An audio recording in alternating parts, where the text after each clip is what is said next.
فداك العباد وجند شداد حماة أبات لخير الورى أتينا بعزم مضينا لنصر نبينا بعشق جرى।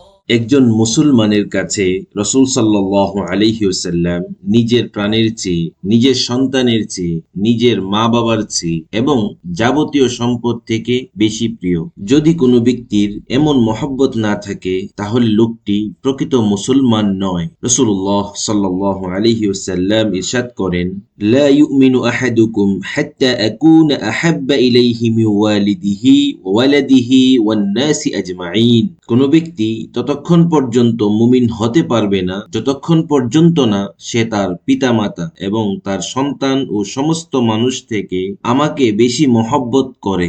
রাসূল সাল্লাল্লাহু আলাইহি ওয়াসাল্লামকে যে গালি দেয়, অপমানিত করে, অসম্মানজনক কথা বলে বা লিখে সে মুরতাদ। এরকম কুলাঙ্গারের এই পৃথিবীতে বেঁচে থাকার কোনো অধিকার নেই। কুরআনুল কারীমে গুস্তাখে রাসূলের উপর আল্লাহর অভিসম্পাত বর্ষিত হবে মর্মে ঘোষণা হয়েছে। ইরশাদ হচ্ছে, ইন্নাল্লাযীনা ইউযুনাল্লাহা ওয়া রাসূলাহু লা'নাহুমুল্লাহু ফিদ দুনিয়া ওয়াল আখিরাহ ওয়া আ'আদ্দা লাহুম আযাবাম মুহিনা। যারা আল্লাহ ও তার রাসূলকে কষ্ট দেয়, আল্লাহ তাদের উপর ইহকালে ও পরকালে অভিসম্পাত করেন এবং তাদের জন্য প্রস্তুত রেখেছেন অবমাননাকর শাস্তি। তারপর তাদের হত্যার স্পষ্ট নির্দেশ দিয়ে আল্লাহ রাব্বুল আলামিন বলেন, মালউনিন আইনামা সুকিফু উখিযু ওয়া কুতিলু তাকতীলা সুন্নাতুল্লাহি ফিল্লাযীনা খালাউ মিন ক্বাবলু ওয়া লান তাজিদা লিসুন্নাতিল্লাহি তাবদীলা। অভিসম্পাত অবস্থায় তাদেরকে যেখানেই পাওয়া যাবে ধরা হবে এবং হত্যা করা হবে। যারা পূর্বে অতীত হয়ে গেছে তাদের ব্যাপারে এটাই ছিল আল্লাহর রীতি। আপনি আল্লাহর রীতিতে কখনো পরিবর্তন পাবেন না। হাদিসের ভাষায় গুস্তাখে রাসূলের শাস্তি।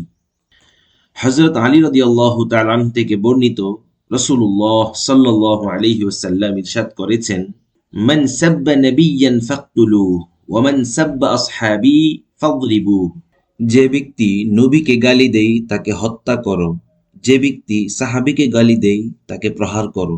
قال رسول الله صلى الله عليه وسلم من لكعب بن الأشرف فإنه قد آذى الله ورسوله فقام محمد بن مسلمة فقال يا رسول الله أتحب أن أقتله قال نعم।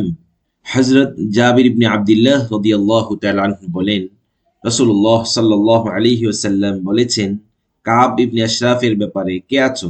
কেননা আল্লাহ ও তার রাসূলকে সে কষ্ট দিয়েছে।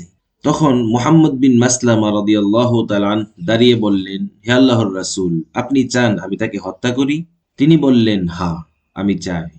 عن علي رضي الله عنه أن يهودية كانت تشتم النبي صلى الله عليه وسلم وتقع فيه فخنقها رجل حتى ماتت فأبطل رسول الله صلى الله عليه وسلم دمها।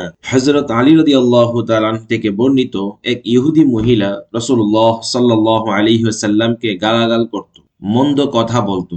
তখন এক ব্যক্তি তার গলা চেপে ধরে, ফলে সে মারা যায়। তখন রাসূল সাল্লাল্লাহু আলাইহি ওয়াসাল্লাম তার হত্যার বদলে হত্যাকে অগ্রহণীয় সাব্যস্ত করেছেন। عن أنس بن مالك رضي الله عنه أن رسول الله صلى الله عليه وسلم دخل عام الفتح وعلى رأسه المغفر فلما نزعه جاء رجل فقال إن ابن خطل معلق بأستار الكعبة فقال اقتلوه।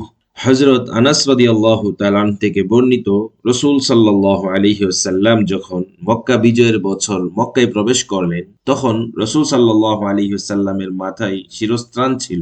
তিনি মাথা থেকে তা খুললেন। সে সময় একজন এসে বললেন যে ইবনে খাতাল কাবার গিলাফ ধরে বসে আছে। রাসূল সাল্লাল্লাহু আলাইহি ওয়াসাল্লাম বললেন, তাকে হত্যা করো। আল্লামা ইবনে হাজার আসকালানী রাহিমাহুল্লাহ বুখারীর ব্যাখ্যা গ্রন্থ ফাতহুল বারীতে বিস্তারিত ঘটনা উল্লেখ করে বলেন যে, লোকটি রাসূল সাল্লাল্লাহু আলাইহি ওয়াসাল্লামকে গালাগাল করত, মন্দ বলতো। ইজমায়ে উম্মতের দৃষ্টিতে গুস্তাখে রাসূলের শাস্তি মৃত্যুদণ্ড। কোরআন, হাদিস, সিরাত ও ঐতিহাসিক গ্রন্থ এবং মুজতাহিদ ইমামদের ইজমা তথা সর্বসম্মত মতানুসারে একথা প্রমাণিত যে রাসূল সাল্লাল্লাহু আলাইহি ওয়াসাল্লামকে গালাগালকারী, কুৎসাকারী এবং মুরতাদের শাস্তি হলো মৃত্যুদণ্ড। আল্লামা কাজী ইয়াজ রাহিমাহুল্লাহ এ কথার উপর ইজমা রয়েছে বলে নকল করেন। ওয়াজমাআতিল উম্মাতু আলা কতলি মুতানাক্কিসিহি মিনাল মুসলিমিন ওয়া সাব্বাবিহি। আর উম্মত এ কথার উপর ইজমা তথা ঐক্যমত্য পৌঁছেছেন যে মুসলমানদের মাঝে যে তার কুৎসা বলবে কিংবা গালি দিবে তাকে হত্যা করা হবে।